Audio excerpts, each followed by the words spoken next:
Magbibig pasta tayo ngayon, guys. So, ayan o, may tira pa akong pasta na niluto. Ibibig pasta ko yan.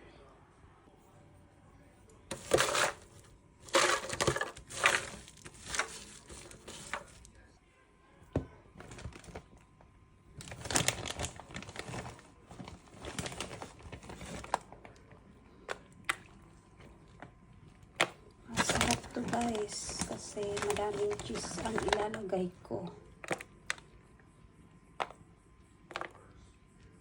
Alis 3 layer ang cheese. Meron sa ilalim, meron sa gitna, at sa taas. Tapos yan, bago ko lagyan naman to ng cheese sa ibabaw, i-oven ko muna to for 15 minutes para mainit na yung, o para uminit yung pasta.